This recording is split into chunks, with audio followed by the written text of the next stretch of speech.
Irrational Numbers version 10 by Edward and John Slevin. Woodcock Hall. We are at a critical stage in the ascent of man. We are establishing with a very high degree of certainty that our reality is following the dictates of mathematics. This leaves us many questions, which we may never be able to answer. However, there is just one question that we might be able to answer with profound consequences.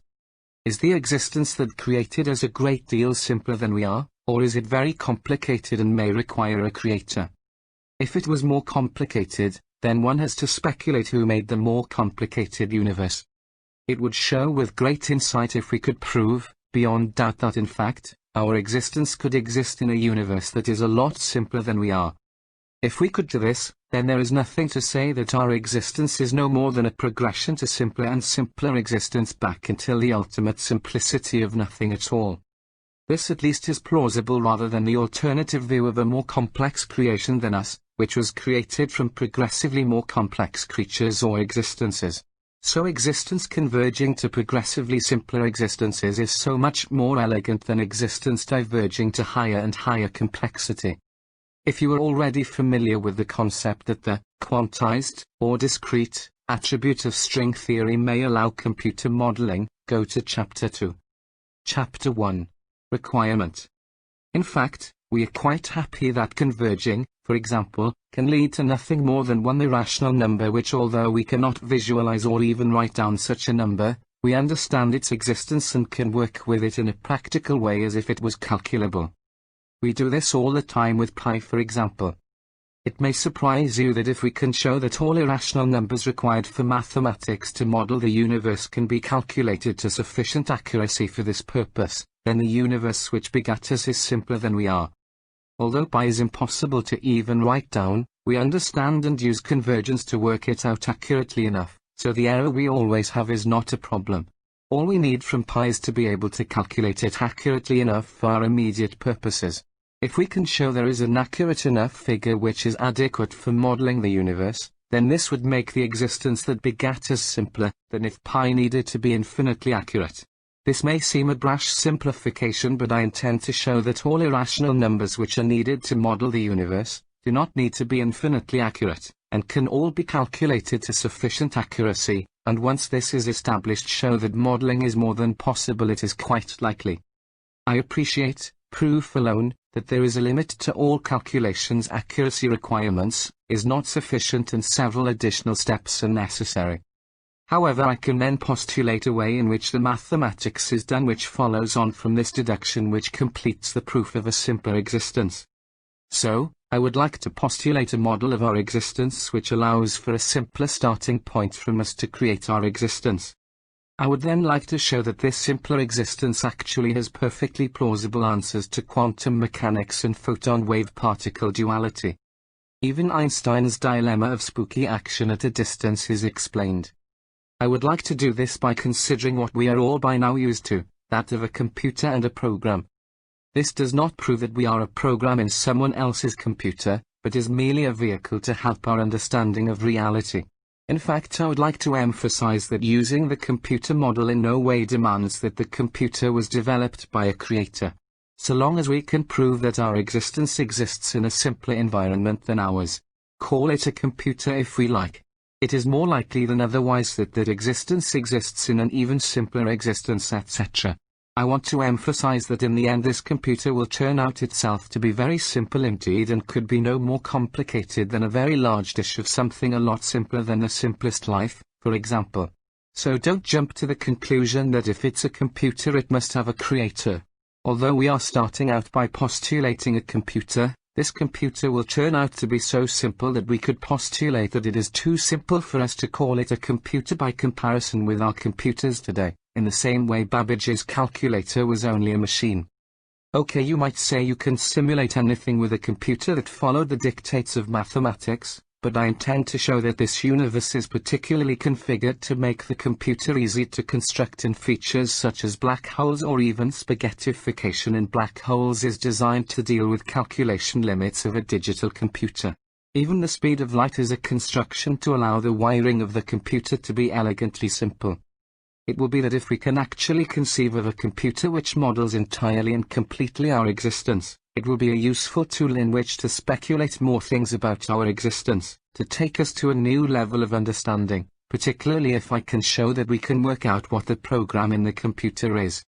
I can hear some of you saying that this is impossible, because we cannot even model the motion of the planets to sufficient accuracy to predict their motion over long time spans. This is not a valid argument because we are not aware of the starting point to any accuracy, and for example you getting out of the wrong side of the bed, given sufficient time, would change the course of the planet. Please bear this analogy in mind because this analogy, rather than the more usual one of a butterfly wing, will help to explain later concepts. Just because, at the moment, we cannot measure the starting points of the planets, or even the number of planets, accurately enough to get the same answers as the celestial computer, does not form a valid argument against its existence. In fact, the celestial computer has limited accuracy itself, and not only would our model have to be accurate but it would also need to make the same rounding errors, a much more difficult task. I am postulating a computer which controls the whole universe, so if this gets it wrong it will affect future existence anyway, so it cannot be wrong.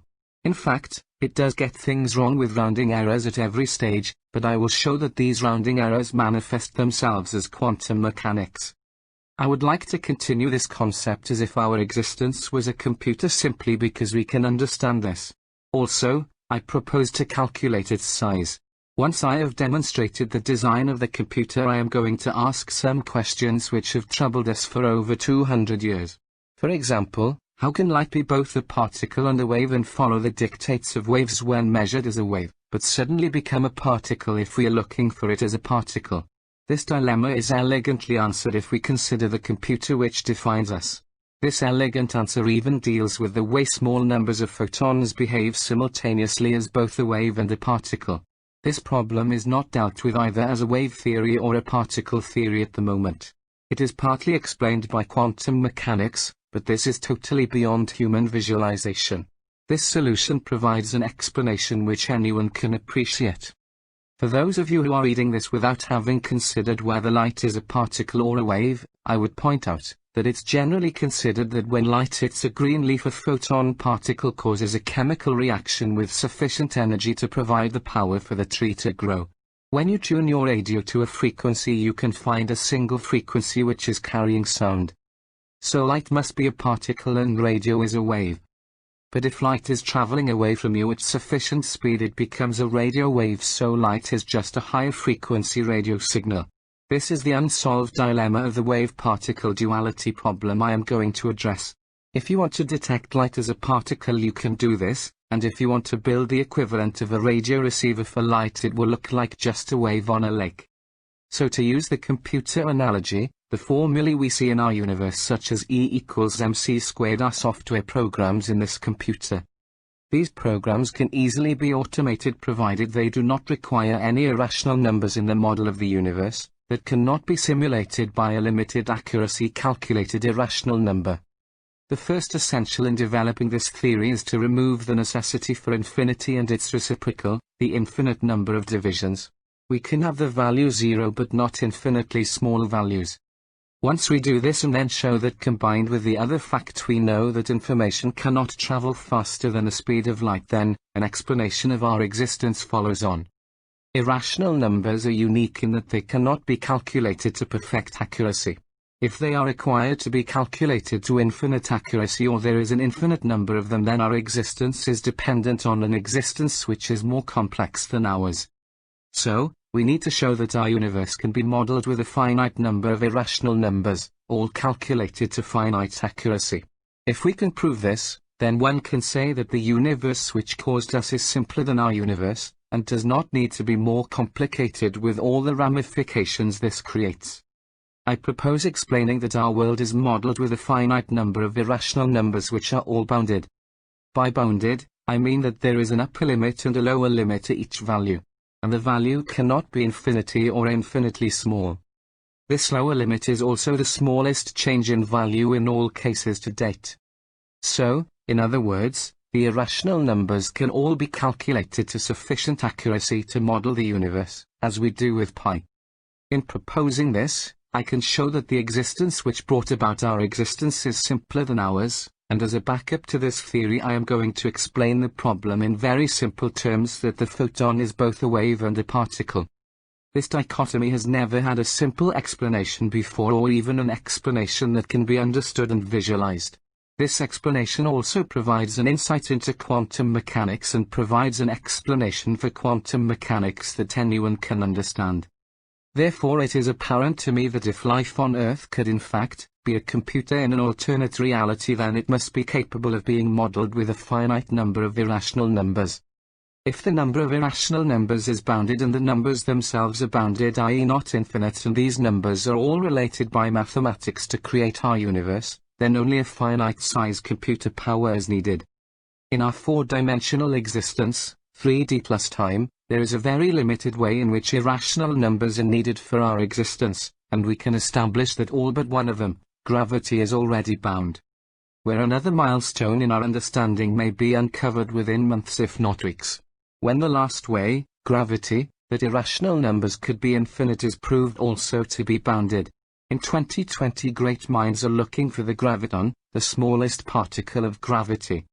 If we can show that all the different ways in which the finite number of irrational numbers can be needed to model the universe are in fact all bounded, and we have proved that the total number of irrational numbers is bounded, then the possibility that we are in fact just a more complex version of our parent universe is highly probable. For example, I am going to show that even the irrational number pi is only needed in a bounded form, which can be accurately enough calculated, so is subject to calculating by a finite size of computer. However, for all practical purposes, if we accept the premise that we are a simulation, then it will provide an improved understanding and explanation of all around us, just as other postulations have done in the past. Chapter 2. I will now list the ways in which irrational numbers are in fact needed in modeling our universe, which are all thought at this time to be bounded numbers, leaving gravity as the only item left which may or may not be bounded. In fact, the model of gravity presented here is so elegant that many people will be prepared to consider that gravity is bounded just to satisfy this model alone. 1. First, let's check if we have a limited number of irrational numbers required for the mathematics numbers such as pi and d, which we know definitely are irrational, are required by mathematics. For example, pi is needed to calculate the orbits of the planets, but it is quite likely that mathematics itself is bounded, so the number of constants required by mathematics is also bounded. By bounded mathematics I mean that there is a limited number of formulas to totally allow the calculation of the state of the universe from its present state to a new state later in time. By the time I could mean the next iteration of the computer program. By maths being bounded I mean there is an upper limit to the number of formulas needed to model the universe. We cannot at this stage predict how many formulas we are going to need to model the universe, but we can say that so far the formulas have been surprisingly simple, and have advanced our knowledge greatly each time another one is found. At the rate we are finding formulas and the improvement in our understanding which occurs each time a formula is found, we would accept there are likely to be less than 1,000 in total, and each one requires 0, 1 or 2 at most irrational numbers. So therefore, it is very likely that the number of irrational numbers such as pi and d is in itself bounded, and could be less than 1,000 say, and could well be as low as 42, fulfilling celestial prophecy. So it's quite reasonable to say that first off the total number of irrational numbers required for the formulas which control this universe is bounded. 2. Numbers such as c, the speed of light, which I have not yet shown at this stage, are rational, but since they are used only in mathematics which is bounded, it is only important to show c it's rational. We don't want any irrational numbers which are not bounded to exist for our simulation to be conceivable. C is units of meters per second, so if we can show meters and time are bounded, then obviously c cannot be either infinite or very small, making it bounded. Let's deal with length, i.e. meters first. Smallest length. 3. The 3 degrees of freedom in our three-dimensional universe are now considered bounded at the low end by the Planck distance 1.616 times 10 to the power of minus 35 meters. Also there is a Planck time, 5.3910 to the power of minus 43 seconds, from quantum mechanics. This puts a limit on the smallest possible length. Now the largest length. The total number of separate instances of Planck's length can be considered as bounded by the present extent of the knowable universe. 14.26 gigaparsecs or 46.5 billion light-years or 4.40 times 10 to the power of 26 meters, in any direction. The observable universe is thus a sphere with a diameter of about 28.5 gigaparsecs or 93 billion light-years or 8.8 times 10 to the power of 26 meters. Please note that one could postulate that the behavior of the knowable universe, i.e. that which exists between us and the microwave background radiation, could be being influenced by the material in the unknowable universe, which could still be infinite. This is not the case apart from a limited extension I will come to, and we only need to concern ourselves for the model with that material which is contained within the known universe. The reason for this is since we only see the material as the extremes of our universe at the beginning time of the universe, any influence matter has which is beyond our knowable universe, is not needed to be modeled at time now in our computer because its effect on us would have had to be before the origins of the universe. But the house skeptics among you will say, supposing we got in a spaceship and traveled at near light speed to a point nearer the extent of our known universe, then we could see further than the known universe, and this new material would have to be taken into account, and our model would have no data on this new material, so it would prove that my model could not be correct. It is this answer which prompted me to develop this theory. The answer to this is quite simple. The universe is expanding at 72 kilometers per second per megaparsec, roughly 3.3 million light-years, meaning that for every 3.3 million light-years further away from the Earth you are, the matter where you are, is moving away from Earth 72 kilometers a second faster. Let's do some very simple primary school mathematics with these big numbers. First, how many parsecs would we need to travel to go from one end of the universe to the other? 46.5 billion divided by 3.3 million. So how many km per second is the universe is losing material? 72 times 46.5 billion divided by 3.3 million. This is 72 times 14,090 equals 1,028,636 kilometers per second. Let's compare this with the speed of light, 299,792 kilometers per second. So the universe is expanding at 3.43 times light speed. We only need to travel in one direction to head towards the end of the universe, so we need to travel at 3.43 divided by 2 to move closer to one end, i.e. 1.71 times the speed of light. This means that no matter how fast you travel, the limits of the known universes are moving away even faster. So the edge of the known universe is continuously receding at a faster rate. It's not actually a coincidence that the outer limits are traveling away from us at just out of reach speed, but it's very useful for my computer. So in fact no more data is required if you travel away from our solar system. And in fact data is being lost at an alarming rate, which one could argue is good for the model, as our existence may get more complicated over time. Data at the far reaches can be disbarred, allowing the computer to stay the same size. So this other material outside the known universe, there must be some because it's continuously being lost from our universe, as head on our outer limits is of no further consequence on our simulated universe, although it would have had some influence in the past when it was within the known universe. But this would have been taken into consideration at the time. This fact is immaterial because the past is, most likely, thrown away as the computer model progresses. This leaves the question as to how it happens that we can see particles down to the frequency of the microwave background radiation, a particle which has long since fallen off the edge.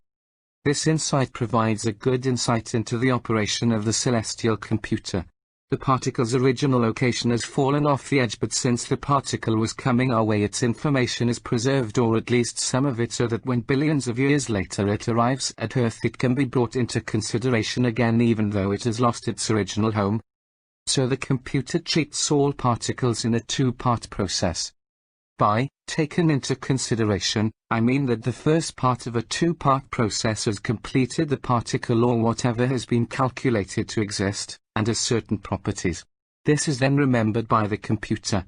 This fact is retained until the particle interacts with something else. This can be any length of time. At this second part or the calculation, the result of the particle's existence is determined. Now I need to go into a little more detail here to be more rigorous.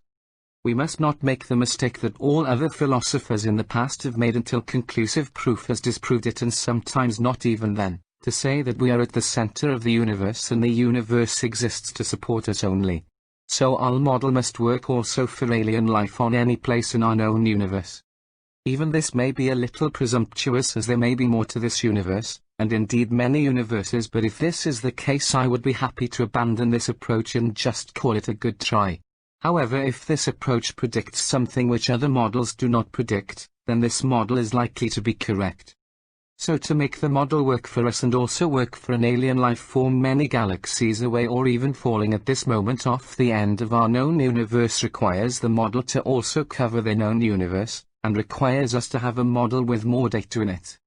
However, never in the past when we find another layer, such as when we found the Milky Way galaxy was one of many, has the word many turned out to be infinite, so it's a reasonable assumption that the number of universes which at one time were known to this one will also not be infinite, and is bounded. On this assumption that my model will not collapse because there are many possibly overlapping known universes, I will certainly continue with this model.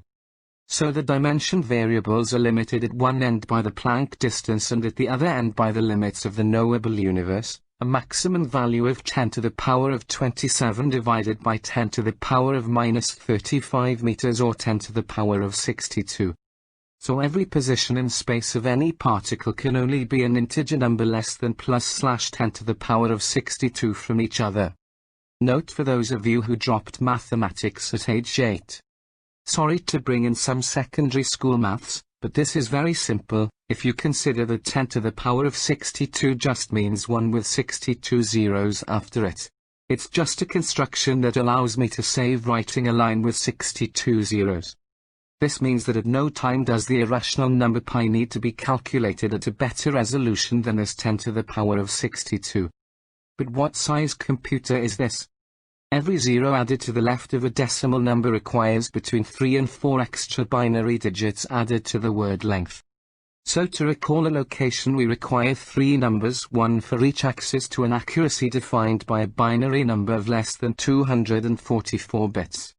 If the celestial computer is a binary machine, then 256-bit word would be perfect. So we currently build computers with half this length, and the increase is always doubling in length, so we are not far away from 256 bits ourselves. This makes a main rational number that we are familiar with bounded and calculable for all cases in our simulated universe. This puts bounds on the accuracy required of pi. Now let's deal with electromagnetic radiation.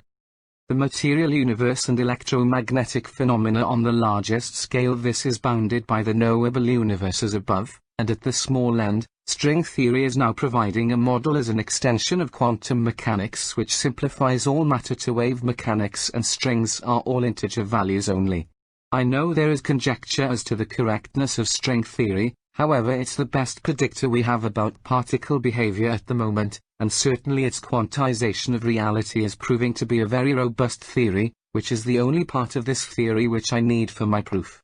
String theory explains electromagnetic radiation, and although it is known at this time that all the particles involved in string theory can only take on integer values, the number of bits for each variable are not fully understood. I suspect that, although the location in time and space can be fully defined in a small number of 256-bit words, there is nothing to say that the process which calculates the next Planck time uses internal registers to higher accuracy than this, then the answers are rounded down to store them away for the next Planck time calculation. Now let's deal with time. This is a very interesting one. 5. Time is bounded at one end by the time of the Big Bang and at the other by now. Our simulation does not need to go back further than the Big Bang and does not have to predict the future, as it just creates the next moment of time from the data it has about the state of the universe now. So now +1 is as far as it needs to go. So the largest time can be as 13.8 billion years, 4.35 times 10 to the power of 17 seconds. Time does not have to be recorded as to what happened in the past, only the present state of the universe needs to be recorded to allow the calculation of the next Planck time interval, 10 to the power of minus 43 seconds, so you could say that time only has two values, the old value and the new value, calculated every 10 to the power of minus 43 seconds. It's not quite that simple because, for example, a photon which was emitted a long time ago can hit our eye, or instruments today, and must be dealt with, and its redshift will be a function of how old it is. This means that any particle being modeled must have recorded about it, the time of its creation or some equivalent data such as its redshift. We have already said that Planck time is the smallest unit of time, 10 to the power of minus 43 seconds. So time can be an integer of value 0 to 1.455 times 10 to the power of 61 Planck time intervals. Previous time is not needed anyway from the computer if it remembers the creation time of each particle. All the computer needs to do is calculate the next Planck instance from the last one, so not only is time bound but it's not needed for the computer simulation, anyway, apart from the recording of the creation time of each particle. Interestingly, the computer word size required for time is almost the same as that for location. Some interesting facts can now be postulated about our simulated world. No number higher than that which can be stored in a 256-bit computer would be necessary for this simulation. This is little different from modern computers. Computer memory is being freed up all the time by matter falling off outside the knowable universe. This may be sufficient to ensure that the computer's size does not need to change over time. Little to zero information is required to exist before the Big Bang, so the program can start in a unified, easily configured way with low complexity. The simulation need not record previous data, as moving back in time will never be needed. I.e., it may be quite conceivable that it's impossible to calculate backwards from the state today of the universe what it was like previously. The computer simulation needs to do nothing more than calculate the next time positions for all the matter in the universe to fully execute its task completely. The calculation of the position of the universe at the next Planck instant must be possible, i.e., the calculation must not be circular in a way which makes everything in the universe dependent on everything else to calculate the next step. What better way to solve this problem than have a limited speed to information, i.e., a maximum light speed? So thousands of computers can work in isolation to calculate the next Planck instance, without worrying about particles arriving in its sphere of influence during the calculation. The process works like this: any number of parallel processes look at a small area in 3D space and calculate the coordinates of, and particles in the next Planck time. After this process, all traveling items have their new location calculated but are ignored if they do not result in a particle interaction. If they do involve a particle interaction, some of the details of this particle are added to the process load which is dealing with that part of the universe in the next Planck time. Then the first process is repeated for the second Planck time, etc. This model allows for multitasking and makes the whole model work with a large number of simple processes. 6 results in the unusual property that only limited information is required about each particle. This is reasonable because you don't want to have to store massive amounts of information about each photon, for example, while it's traveling halfway across the known galaxy. You only calculate its spin and other properties when you decide to destroy it in a collision. After each Planck time calculation, each microprocessor needs to communicate its results to its neighbors, and exchange any particles which have passed out of one water into another. It only needs to communicate with its immediate neighbors. The above list I consider puts all aspects of our universe into the bounded reality except one item. This item is gravity. It is conceivable that gravity itself may be proved to be quantized within my lifetime, and I am already well beyond retiring age. If this happens, do we then postulate that we are in a simulation, or do some of us start writing now on the assumption that gravity is bounded? This whole discussion is based on the assumption that it will be proven that gravity is bounded. Chapter 3: The Computer Design. So let's postulate the simpler machine which can model our universe. To start with, it only needs a small number of memory cells to fully represent each one of a limited number of subparticles that represent, say, each elemental particle. It will need to know, for example, its coordinates in 3D space, including its spin and velocity. None of these variables can be shorter than the Planck's length or bigger than the size the universe has expanded to at the time in question. We then run the program on these positions and other variables to get the answer for the next moment in time and add more memory to allow the progress in time by 1 Planck's time if necessary. After this, results are posted to adjacent microprocessors, followed by a check to see if adjacent microprocessors have anything to post to you. This is very elegant. Now let's investigate the consequences of this arrangement. Now let's deal with the note of velocity. Velocity is all things to all men. There is velocity as defined by the distance traveled and the elapsed time as seen by the particle itself, and there is a different distance and time as seen by everything else in the universe of the particle's motion. This is easily explained if you consider that the simulation does not bother with the calculation of the new position of a particle if it is not likely to be involved in a collision. At one extreme, a photon traveling at light speed will not be involved in a next time calculation unless it may result in its interaction with the rest of the world. At the other end of the scale, an aircraft traveling around the Earth will occasionally skip its inclusion in a Planck time calculation, as its velocity will occasionally, due to rounding errors, not require any changes at all, so the whole plane will be missed out of the calculation for 1 Planck time. A GSM satellite is a better example of this because we know we have to jump time forward for it occasionally against our Earthbound clock. This will explain completely the relativistic nature of time, as the photon will see no time elapse between its creation and hitting something, and the Earth will see the plane has not aged quite so much as it has during the flight, but the Earth and the plane will all insist that the photon was traveling at light speed. Although the plane will have seen less Planck time intervals than the Earth for the same journey of the photon, the plane measurement of distance will be shorter as well by exactly the same amount, so the calculation of the speed of the photon will be the same on both time frames. This would happen, for example, if distance in any time frame was measured by counting Planck times and multiplying by the Planck distance. This would mean that light would always travel at the same speed in all time frames.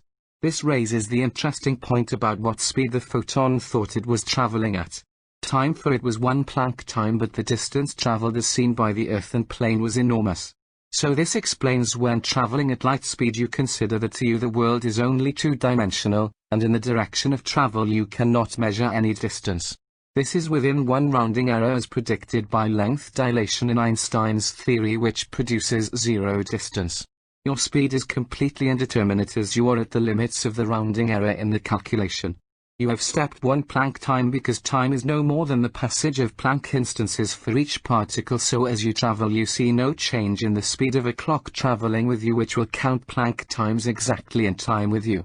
For the slower object will use more Planck time pulses to time your journey, which will look longer in time. This allows all time frames to exist with their own interpretation of elapsed time, and all to have a different view of time and distance for something traveling at a different speed, and also allow a massless particle to travel at light speed and not require any unbounded calculation.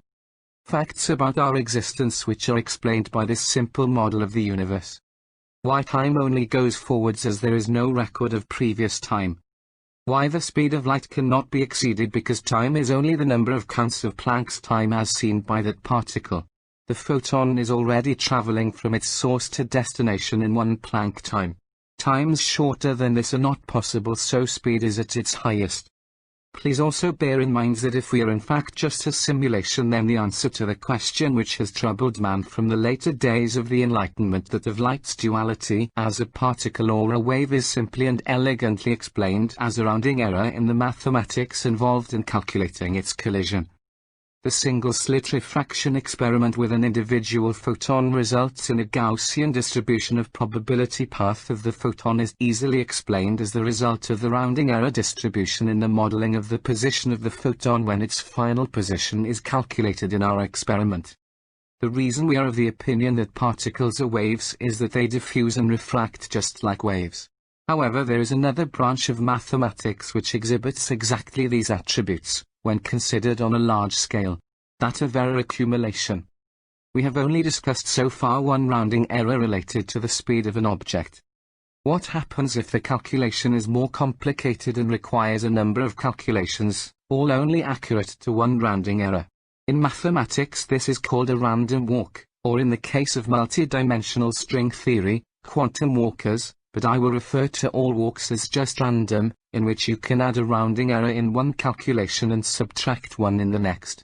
If you do two calculations, you can be out by 2 units or 0 units, and there is a 50% probability of either of these outcomes. As you increase the number of calculations, the most likely outcome is always 0 error, but there is a lesser and lesser probability of you getting all errors to cancel out, and a bigger probability of an increasingly large error. This curve of probabilities is called a binomial distribution. In its environment for large numbers of calculations, this gets closer and closer to a Gaussian distribution. And guess what? Diffusion results are also on a Gaussian distribution. So when we do light experiments which try to show the diffraction of light through one small slit, for example, the results we get from thousands of rounding errors, binomial distribution, as the particle bounces around trying to get through the slot in one piece, are indistinguishable from the Gaussian diffraction of waves. In the extreme case where the slit is less than one wavelength, and the interference pattern occurs, this could be caused by a resonance of the sphere of influence, which could be many Planck lengths, with the width of the slit. The same applies to the more complex example of several slits producing an interference pattern which looks like a wave. This phenomena is more complex to explain, and I have not thought of an easy way to do this, and will almost certainly result in another paper. I will come back to this later with some general observations, but I hope this does not turn out to be like Fermat's last theorem. We postulate that light is a wave because it reflects and refracts like a wave and produces interference patterns and dispersions, as if it was a wave. Dispersion is the effect when you force a photon through a small gap. But the mathematics of rounding error accumulation giving a binomial distribution is not distinguishable when large numbers are involved, with the Gaussian distribution of diffraction. In fact, the two branches of mathematics are so identical that we can use either branch of mathematics to predict the behavior of large numbers of photons. This fact lets us conclude we are dealing with waves when in fact we are dealing with multiple rounding errors of each photon. However, the binomial error distribution will also model small numbers of photons as well as large numbers, so it does not require the duality of individual particles and large numbers of particles. So at the state of the art we learn at college in 2020 that we can consider large numbers of particles are waves and small numbers are individuals. This is wrong. The interpretation proposed here is that the particles are the result of mathematics with rounding errors. This view accurately deals with individual, the small number, and the large and very large number in one equation. How to model particles. Particles which travel at light speed or close to it.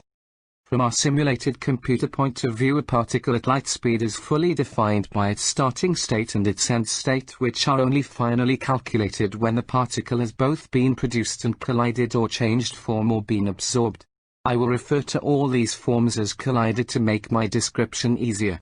For this description, particles start in existence when they need to be considered by the microprocessor and end life when this is no longer necessary because they are bound up, or their individual string particles are bound up in something bigger.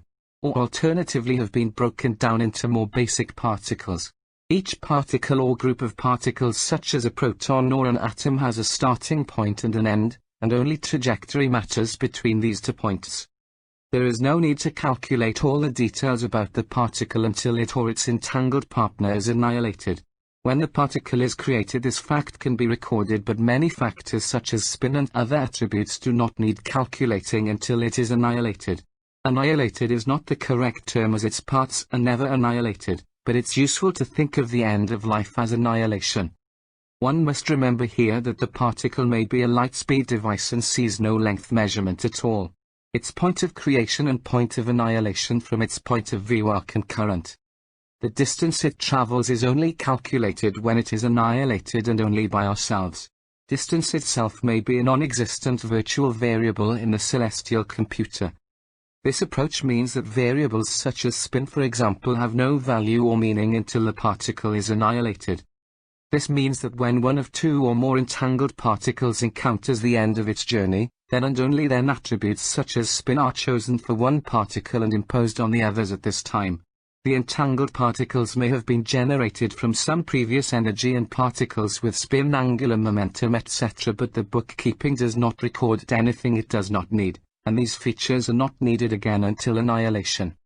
All particles and groups of particles have minimum information recorded for them, and there is no need to process this information unless a particle is about to be changed with another interaction.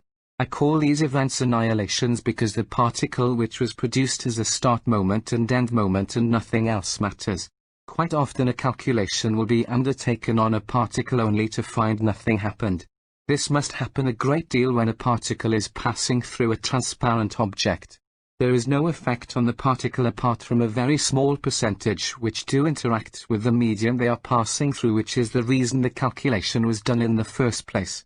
The vast majority just sail on through the material, but there are a statistical number of Planck instances where the particle calculation was done, so the particle slows down when passing through transparent material. This statistical number is called the refractive index. We do have the concept of entanglement to deal with.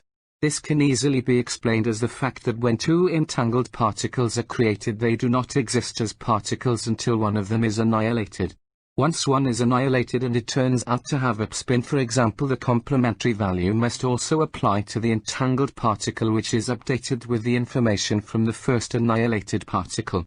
This new calculated data for the particle replaces the old insufficient data about the particles, so that the fact that it has downspin is decided for use when its annihilation occurs. In other words, the entangled particles exist in the same memory space as each other, and when any one of them has new data inserted, the other also gets the complement data. Don't forget this phenomenon only applies to particles at light speed which see no distance information, so they may look to us as if they flew off in opposite directions, but at the time of the calculation they are still next to each other. They do not part company and exist in vastly separated locations until one is annihilated. Now let's postulate the computing rules. Only integer maths is allowed, however it can have a resolution larger than 10 to the power of 62, but all interim or saved calculations must be rounded to Planck integers. There is some understanding at present that the Planck integers for some aspects of particles has a finer resolution than this.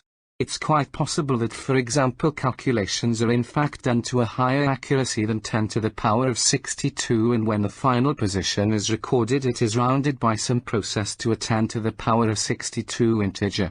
The whole of string theory could be purely the existence of an interim calculation to higher accuracy than 10 to the power of 62 for many variables. No information is retained about previous states of existence, a bit like an early text editor. There is no capability to back-calculate any previous state from the present state. This means the computer doesn't have to become exponentially larger each time a moment of Planck time passes. No calculations are made which may become redundant or unnecessary later. All calculations are completed at the last possible minute, and in addition to this all calculations are put on hold and the data for the rest of the calculation retained as soon as we are at a point where these calculations can be delayed. The computer executes the algorithm once for every Planck time. It can take as long as it likes doing the calculation because our only reality is Planck time. For particles traveling at light speed, no calculation is done until the possibility arises that the particle might be annihilated, so from the particle's point of view only one Planck time has passed between creation and annihilation, which is exactly what happens when traveling at light speed. Recursive calculations are possible until the error is less than 1 bit, in which case they can be closed. This happens with a twin-slit experiment. There is no physical limit to the degree of multiprocessing. No information can continue indefinitely and be forgotten unless the information relates to matter falling off the known universe. The computer must ensure that at all times the sum total of all energy and its equivalent material and all spin are maintained. According to some cosmic bank accounts, this may mean that energy is conserved, or possibly that additional energy is being added all the time at some finite rate. The computer calculates the state of the complete universe every Planck time, but we only see when a particle arrives in our perception. Every Planck time the splitting of particles and other activities are calculated, but many particles are just traveling and no action is needed. These particles are missed out of the calculation and do not experience elapsed time. They are not even fully recorded, as some features such as spin etc. are not calculated until the particle's next interaction with the environment. Let's take an example of a photon which leaves the sun at light speed. This is not involved in any calculations until it gets so close to another particle for the possibility of it to interact is likely, i.e. it's so close that it's likely to change the outcome by more than one Planck measurement. Say the photon hits a plant on the Earth. When and only when this happens, the photon is again included in the Planck time calculation. Now here is the interesting part. The photon has only experienced one Planck time in the 8 minutes it took the rest of matter to wait for it to arrive. This is even more interesting when the photon is slowed down by passing through the air. Now what happens is that the photon passes close enough to other particles for there to be a possible interaction. With it, the probability is that the photon will be undisturbed, but each time this is checked, one Planck time passes. This means the photon sees a speed reduction. We see this as the particle slowing down when passing through it. This process continues down to non-relativistic speeds, and so for example when a plane accelerates in our atmosphere and travels at 600 miles per hour, occasionally the whole plane skips a Planck time, so when it lands it has seen very slightly less elapsed time. This definition of the computer is not unreasonable as it has been optimized for minimum data holding and efficiency, but interestingly this definition provides elegant answers to a number of questions. Schrödinger's cat. Schrödinger thought experiment. Let's not use the dead-alive duality as this is cruel and no one is postulating that a cat could survive the experiment. Let's say the cat could be black or white on exit. When the cat is first subjected to this experiment, we put the cat in the box. But when we put the cat in the box, no one remembered to write down whether it was black or white. In fact, more important than this, only the parts to make any type of cat were put in the box in the first place. This is a crucial difference to Schrödinger's postulation that the cat was alive when it was put in the box. However, irrespective of whether we knew, no one remembered to write it down. Just because you took note of the color of the cat when it was put in the box is irrelevant. The computer never wrote it down, and has no idea. It could ask you what color it was, so it could make it the same. There is absolutely no reason why the calculated universe needs to conserve the direction of spin between the production and annihilation of the particle, only that spin of the total universe should be conserved, not the individual values. If we say there should be 50% black and 50% white as for spin, then the microprocessor only has to define each new cat with an alternate color for the balance of the whole universe to be preserved. The box was locked from the time the cat was created until its requirement to fulfill its destiny in the box was opened. As the box lid was opened, the parts were hurriedly assembled into a cat. Its final color is a matter of chance to balance each variable such as spin for the whole universe, just as the experimental results gave. We can no longer prove this is a dichotomy because we cannot remember if we even ever knew whether the cat was black or white on entry. In the case of entangled cats, one black one and one white one were put in the box, but only when the box was opened and a cat removed did the second cat know its own color. Sometimes rebuilding the cat is easier as the box is still intact and shut. Single slit light behavior. What happens when the box is damaged in transit? For example, if it is posted through a slit that's too small for it. This is a more complex problem requiring more calculations. More calculations means more errors, as all maths, as we have said earlier, are bounded, even interim calculations. Each time a calculation is done, an integer rounding error results. This can only affect the cat color in binary ways such as whether it's black or white, but each error affects non-binary variables such as position in what is referred to as a random walk.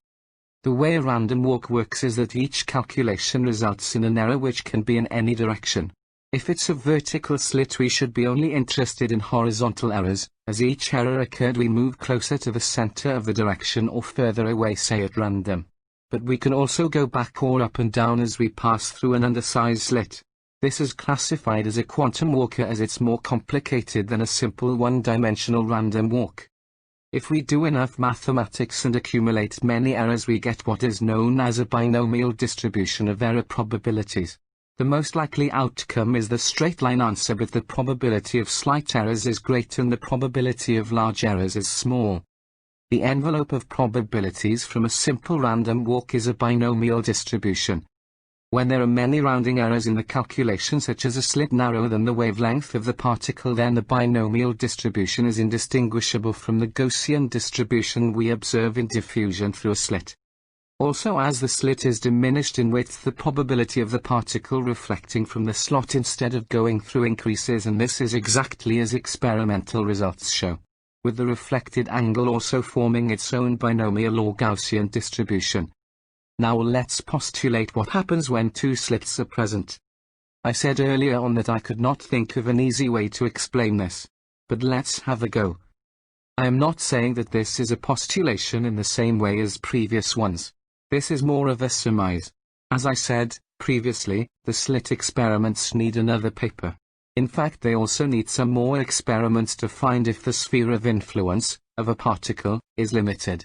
However, I would like you to consider which is more likely, that I am right, and the particle is sent on with minimum baggage, which is reconstructed when needed, so that the memory requirements for each particle is minimized.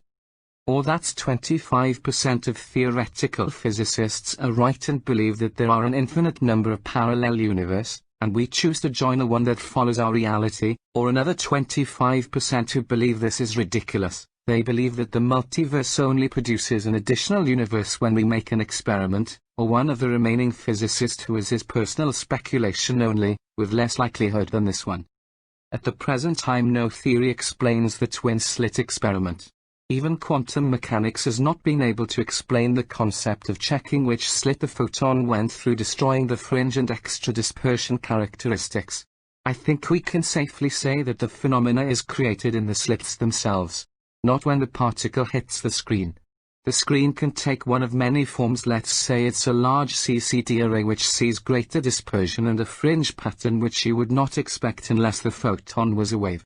I think we can safely say that we have two things to explain. One is the multiple fringe pattern, and the other is the wider dispersion than you would get from one slit. I would speculate that the problem occurs at the moment the particle leaves or enters either of the two slits. When actually passing into and through the slit, it is included in a Planck time calculator each time it could hit a side, for example. This causes ordinary dispersion on the angle of emergence from the split. However, the first calculation after it emerges from the undersized slit is that it finds the sphere of influence of the particle overlaps two slits. This would not be a problem if the slits were wider than the wavelength, as all particles could travel through individual slits. But if there are two small slits, it's impossible to be sure how the particle got through the grating. Obviously, the whole particle got through the grating because you cannot end up with half a particle. So half did not go through and half bounced back. There is only one Schrödinger cat. However, with two slits it is quite possible and even likely that the particle got through the undersized ones using both holes. This makes the calculation of the mathematics even more complicated, and as said previously, each calculation introduces the inevitability of a rounding error to the nearest integer. This results in an error probability, but we also know that when the particle was constructed it cannot annihilate itself. It has to appear somewhere or it would violate Rule 7. So the particle cannot land in a place which would require it to travel through the grating and annihilate itself. This eliminates a set of stripes where the particle would diminish rather than go back to its original state. Otherwise, from this, the error distribution is now more dispersed because of the number of rounding errors, so we get what looks like an interference pattern. This interference pattern is not caused by the particle being a wave. This is caused by the error distribution of many rounding events. So the whole idea of particles being waves is a misnomer. It's just that the mathematics of binomial random walk error distribution on a macro scale is exactly the same as wave mathematics. So for 200 years we have used the mathematical tools of wave theory to describe electromagnetism and now string theory with very accurate results, which we have mistakenly considered must be correct because its predictions are so accurate on a macro scale. The binomial error distribution works on the single particle and the very large number of particles. It also works on the middle ground of say 1000 particles. This, however, is only one of several postulations. An interesting experiment could be done in measuring the transit time of the photon. It's possible that the addition of the extra slot could increase the transit time of the photon, meaning that it has endured more Planck time calculations, each with a rounding error. This experiment might shed light on the process and show that it could have suffered many more rounding errors with a second slit. From our point of view we can see only the particle behaving as a wave when there are many of them, but in fact the thing which is happening is that the individual randomness of many thousands of results is producing an error probability distribution which we think are waves. This is because errors produce binomial distribution that we cannot distinguish from a Gaussian distribution, and there is a pattern of stripes where no errors have ended up because this would violate law 7. So to us it's an interference pattern caused by wave interference as we know it from sound or even stone on water. There are not necessarily any waves at all with particles just obeying probabilities building up over thousands of examples. So to make it quite clear, the particle is a particle and not a wave. It's just that it can only occupy integer mathematical positions, so the error in position only makes the particle look like a wave when there are many of them. Let's drop the idea altogether that the particle is a wave. It's only its position which follows a wave probability distribution. Now we got that sorted out, let's deal with spooky action at a distance. This phenomenon is explained at the moment by postulating an information channel over long distances at infinite speed. This phenomenon is only applicable to particles at or near the speed of light. Even when a quark is trapped with its friends making up a neutron or a proton, they are still traveling at the speed of light. How this happens at the moment is unclear from string theory. Whether they are bouncing around at the speed of light or just spinning at this speed is unclear, but nonetheless, they are all traveling at the speed of light. If however the computer program treated the photon as a separate entity to its constituent string quarks, there is nothing to say that it leaves the string parts out of the calculation because they can have no influence on the behavior of the proton, so they are effectively experiencing the same passage of time as a particle at light speed, so we consider that they are traveling at light speed, simply because they are being left out of Planck time calculations. In other words, the computer treats, say, a proton as an entity in its own right and emits the string particles the proton consists of, from Planck time calculation. This act alone would be sufficient for the string particles to all consider they have been traveling at light speed all the time they have just been trapped in a proton. This fact also gives a lower bound to the action of the single multiprocessor which models the universe. Once a string particle is locked up in a proton, for example, it is possible that it no longer needs to be considered in its individuality but is processed as a proton with its other string particles. This way, if the proton is ever broken up again, the string particle will again be considered in the next Planck time calculation. Meaning that only one Planck time interval passed between its appearing and disappearing, making it a light-speed traveler. This being said, then our three-dimensional universe loses at least one dimension as light-speed particles consider they can travel the whole length of the universe in zero time. Therefore, light-speed particles are not separated in space at all, and I would conjecture that they are part of a matched pair existing usually as complementary with upspin and downspin and zero total momentum. At all times the balance of angular momentum etc. is conserved. One could argue that since history is not recorded, time is a binary digital function only now and plus one Planck time, and even these do not exist concurrently, so it's not a dimension like the three dimensions. And therefore our existence could exist in a four-dimensional universe, like ours, and still have a dimension available to deal with entanglement. The only reason we can see time history is because we reconstituted from the particles which are still in our existence now, and the date that they came into existence is recorded with each particle as its redshift. We then record history in our brains or by arranging particles in a book in a way which we can decode. Chapter 4: Time Travel. We cannot travel back in time because the computer does not remember past events. The computer only stores the latest copy of existence and neither has a copy saved away from previous time or is able to back calculate how the present state arose. For example, for any particle only its present state is recorded. There is no data on how the quarks came together to create it, etc. We cannot go forward in time because the model of the universe program has to run for each Planck time, and it's not possible to predict the state of any particle more than one Planck time. To predict the future would require the building of a computer with exactly the same complexity as the one proposed here, including exactly the same rounding errors. No scale model is acceptable. This is obviously not possible as it would result in a computer which contains a computer as big as itself, which leaves no capability for it to do anything. Time dilation, this leaves only the phenomena of time dilation. This is not traveling forward in time or backward in time. It's purely that a body in motion experiences the passage of time to be slower than a body at rest. By rest I mean that the body in motion is the one that has experienced some extra acceleration over the body at rest to increase its speed relative to the body at rest. This is a very interesting phenomenon and occurs as a result of the necessary sequence of events that must take place for time to move on one Planck time. Our celestial computer has to move on to the next Planck time in an orderly manner, which is part of how the computer works. To move on one Planck time is difficult to deal with because where do you start? Because as you move to the next Planck time you have to stop time and recalculate a new Planck step. How much this Planck step equals the passage of time on any object can be set by the program, but it must be an integer or variables become irrational. So the program has an option to drop one or more Planck time from the measurement of time for any item. It does this by dropping the number of calculations it does for traveling items so that the program can cope with positions changing during the calculation of the next Planck step. The best way you describe this is to say what happens when the particle reaches light speed. At light speed, there are no Planck times between the origin of the particle and its eventual annihilation. This is because the distance dimension is 0 for light speed objects, so the light speed object understands that for it, only one Planck time has passed from its creation to its annihilation, but in fact, years of time could have been experienced by the item it reacts with. The computer uses this fact to deal with the dichotomy it is because it cannot work out the next state of the universe from the last otherwise. Travel close to the speed of light. Say a photon is passing through a translucent object.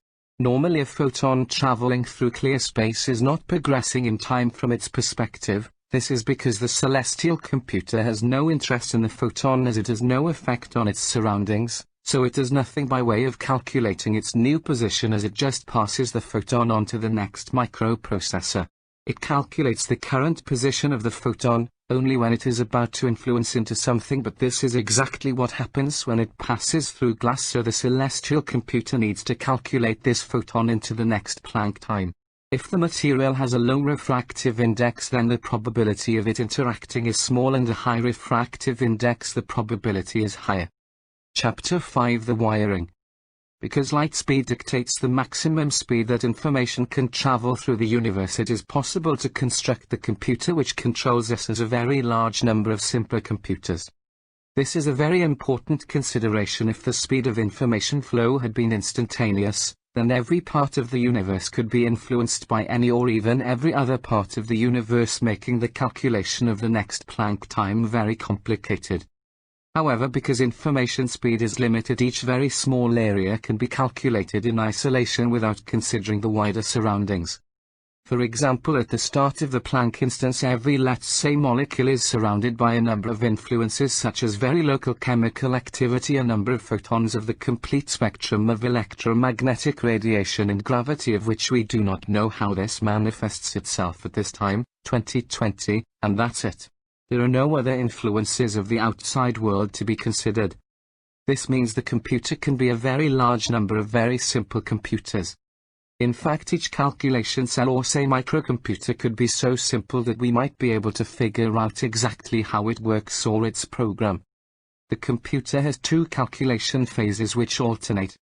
One phase deals with any particle which has to move out of its present microcomputer into the sphere of another microcomputer, or into or from a no man's land where it's so far from proximity with other particles that it's not required to be included in the next Planck time calculation.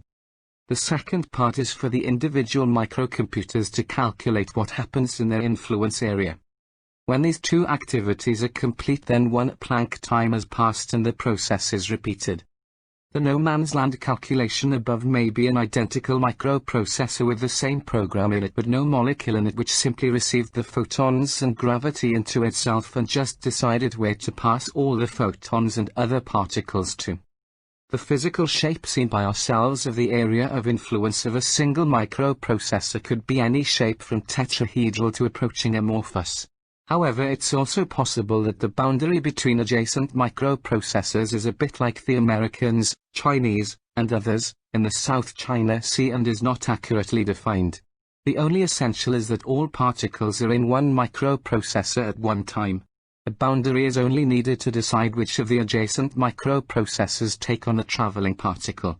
I think the best way this would work is that at the end of the Planck calculation phase all the separate particles being handled by one microprocessor would be checked to see if they are departing this microprocessor because they are closer to the center of an adjacent microprocessor, or at least they were when the previous Planck time started, and this particle would be posted to the next microprocessor which would not have a veto on whether to accept it.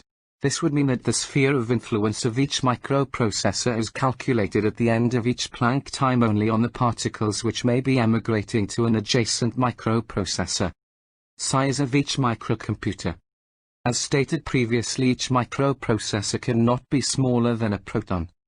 It is also unlikely that a microprocessor could handle a complete molecule because molecules can be of virtually any length, can interact with other molecules in extremely complex ways. So I would postulate that each microprocessor models one atom and any fundamental particle in its territorial waters, for want of a better description. There are only about 120 different elements which are stable more than one Planck time, which could be covered by a separate program for each element, but it is unlikely to be even that many, as there is significant duplication of behavior. The way it would work is by calculating what would happen in its own waters during the next Planck time. This could result in all manner of reactions, including splitting of an atom and if an adjacent atom is pushing with sufficient force, fusion. There is one more concept may help those who are still skeptical out there to be convinced, and more than happy to appreciate I might have something here.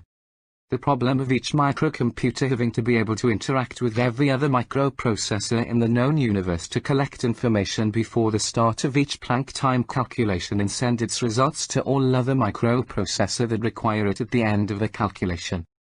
This problem is solvable only because of the limited speed of light and information generally. The microprocessors handle a specific amount of the three-dimensional world. The average density of atoms in the known universe is 3 per cubic meter. So there are 3 microprocessors for every cubic meter in the universe on average. Most space is empty, so there can be many cubic meters with no particle, with only one microprocessor dealing with it. At other places, say in the center of the Sun, they are so closely packed that enough energy or pressure can arrive inside each one from its neighbors that it can fuse or split an atom. If this happens, a neighboring microprocessor can take a split and pass its atom to the next microprocessor, and so on, or one microprocessor of a fusion would become redundant and take over the work of an immediate neighbor. But at no time does any microprocessor have to know any more than its immediate surroundings. This is because no information can travel more than one atom distance in one Planck time, so a microprocessor can be sure that it can rely on the fact that so long as it gets itself and its immediate neighbors correct, everything else will sort itself out. It is of course quite possible that each atom can communicate by any means with its neighbors, but let's think of it in our reality terms. Each atom requires to know the gravity, spin and proximity to other atoms it may want to react with. But these are all scalar vector quantities. For example, the gravity an atom experiences is a single force measurement and its direction on 3 axes, i.e. 3 integer values. It calculates this from its immediate surroundings, and this is communicated around the known universe at the speed of light, as at each Planck time, as each microprocessor communicates with its neighbors. This is why the computer I am postulating is so simple, because it only needs to talk to its immediate neighbors, and the rest of the universe has only to take into consideration the information which has already arrived at its neighbors. Each microprocessor only needs to use information it can get from its immediately surrounding microprocessors. But I hear you say that each atom must know the forces from every other atom in the universe to calculate its new position and other variables. This is not the case, and the best way I can describe this process is to compare the situation of each microprocessor with that of a jar of sweets. If you add or take away a sweet from the thinner neck at top of the jar, every sweet in the jar notices. The angle they measure and the force varies wildly. The ones at the bottom just accept more weight, but the ones at the top can actually be pushed up against the glass rim, increasing further the pressure at the bottom.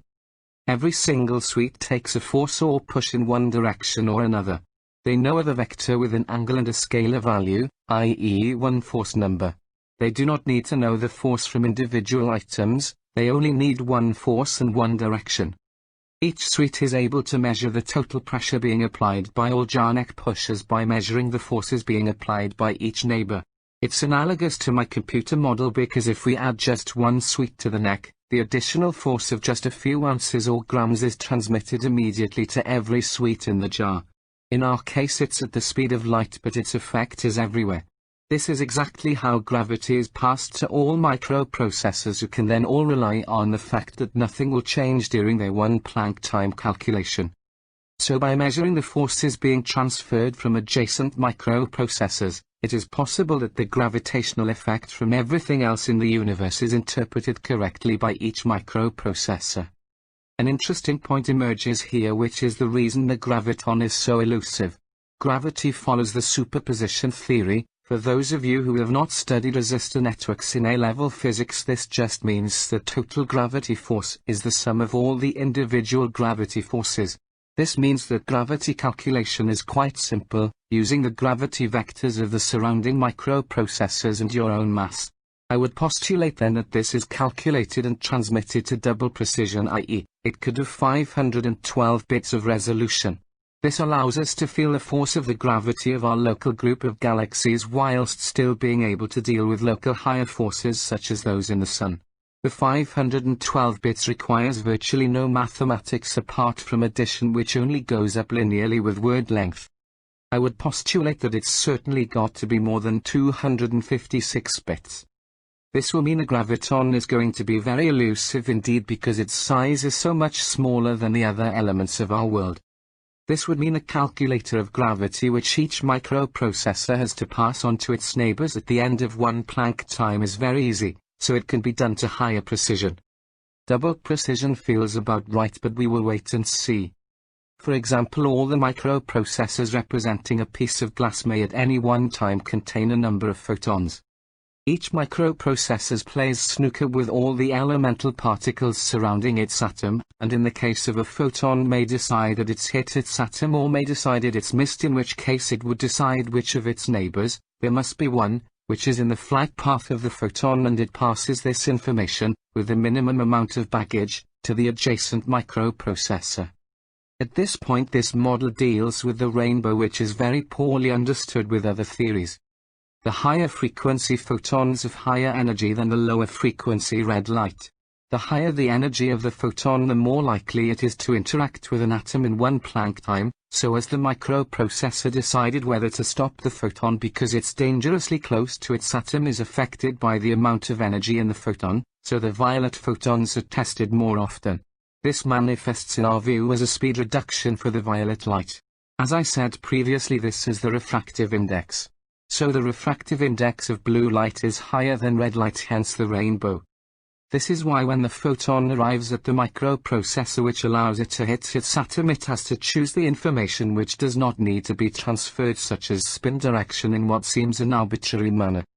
I must concede that at this point the universe this computer is in has more dimensions than ours, because there must be an additional dimension at least which allows two entangled particles to still be next to each other in a fourth dimension, so that they can be separated by very large distances in 3 dimensions, but still be next to each other in a fourth. However, the existence of extra dimensions does not necessarily add complexity. At least the existence of a fourth dimension rules out the possibility that the Church of Scientology is right and we are run by aliens in this universe. So each microprocessor is like a balloon in an environment of balloons. If atoms are far apart, the balloons expand to several cubic meters. The shape of each balloon will depend on the forces being applied by other adjacent balloons, and the shape of their atoms. There will be an upper limit of the number of balloons in contact with any one balloon, and could also be 42. So there is a limit to the amount of calculation each microprocessor needs to be able to do. Also, there are only 120 or so differently reacting atoms, each with a few isotopes which modify their behavior slightly. But this would hardly need 120 separate programs, as there is much duplication in the behavior of each atom of the periodic table. Black holes. Black holes are a result of the 3D space being modeled by each microprocessor approaching or arriving at one Planck length in each direction. As stated previously, all irrational numbers must be bounded. But also there are limits on the values of all numbers. For example, if you pack the balloons together with sufficient force that the size of each atom approaches a Planck length, it is no longer possible for the microprocessor to make any meaningful calculations, as any movement of a particle results in a rounding error which leaves the microprocessor with the same result as the previous Planck time. The effect on our reality is that a large mass is compressed into a very small space, of which no particles can be emitted because there is insufficient wiggle room inside each modeled space for any movement. Black holes therefore are a necessary requirement of the inability for each microprocessor to continue calculating new values at the extreme. When this happens in one group of associated microprocessor, there can be no exchange of information and the whole mass binds up with zero progress, from one Planck time to the next. All that probably happens is that additional microprocessors join the group as near the event horizon there is a spinning sphere, actually more like a donut shape. And as atoms are jostled towards the axis of spin they lose centrifugal force, and fall towards the center. By the time they reach the center they have lost all possibility of meaningful maths, and passed on all their information to atoms behind them in the queue to join the black hole. There is possibly no other particle in the black hole other than the mass-producing atom, as these were squeezed out to the microprocessor behind in the queue to join the black hole. This would be a particularly elegant way of dealing with Stephen Hawking's black hole calculations, as all information would have been left behind at the surface. The process is called spaghettification, as the atoms line up to follow each other down the spaghetti to enter the black hole.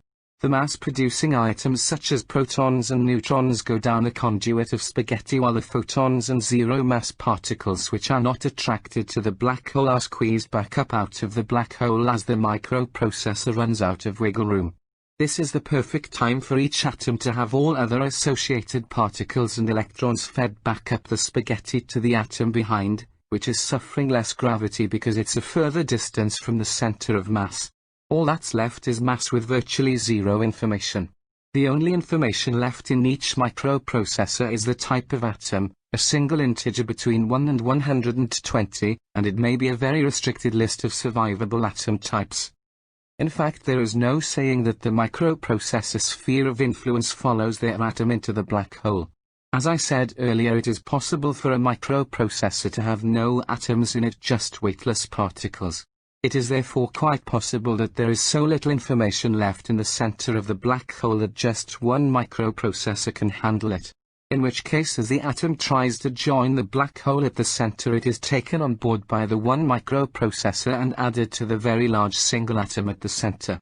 This will mean that the microprocessors in the spaghetti don't move at all. They are just a conduit to let an atom in one end and out at the other to the single microprocessor at the other, and push and heat photons with no mass from the one microprocessor to send them back up the spaghetti. This would effectively be the Hawking radiation everyone is looking for. This would help with another problem as to where do the extra microprocessors required to handle the information arriving all the time at the black hole. If microprocessors are not lost to the black hole, every microprocessor arriving at the information boundary stays there looking after its charges. From an observer's point of view, there is a point in space with large mass-producing gravity but very low emissions because the processors have shut down because they have insufficient dynamic range or wiggle room to produce any change in answer from one Planck time to the next. This would also explain how a hydrogen star such as our Sun collapses into itself and re-emerges as heavier elements. Chapter 6. Conclusion. First of all, it's clear that our existence has been carefully configured to minimize the design of our existence in simplifying the wiring and minimizing the amount of memory required for each particle. It is inconceivable that all this simplicity is thrown away by requiring time history to be remembered. We therefore exist in an environment with no time dimension, so it's not only impossible to extrapolate forward in time, but it is also impossible to calculate backwards to establish what happened. History is only recorded by ourselves. The universe is unaware of history. The only time is now, which has two states only. Before a Planck time interval and after a Planck interval, and only one of these exists at any one instant. At first I was puzzled as to how the whole universe had an absolute time of a Planck instant and how it synchronized this throughout the universe. This is not necessary. Any microprocessor can take as long as it likes to undertake the calculations required for one Planck instant and then make its neighbors wait. This delay will propagate around the universe at the speed of light like any communication. So parts of the universe could be say 100 Planck time units in advance of others and will be slowed down when the delay reaches them. This coupled with the fact that all particles have moved at one time or another and dropped some Planck instances, so it's no longer possible to either work out exactly how old the universe is, and more important, the original location of the start point of the Big Bang is also lost. This is why now we seem to be an inhomogeneous soup with no center. We appreciate that each microprocessor may be in a place for which three-dimensional space is meaningless, but let's just for a moment imagine that it is also limited to 4 say dimensions. I said earlier that the density of atoms in our known universe is 3 per cubic meter. It would not be impossible with our existing technology to conceive of each of these microprocessors being significantly smaller than a grain of sand. No communication apart from that with its immediate neighbors is required, so if we put a grain of sand microprocessor in a box with the others required, the box would be smaller than the space inside our solar system to simulate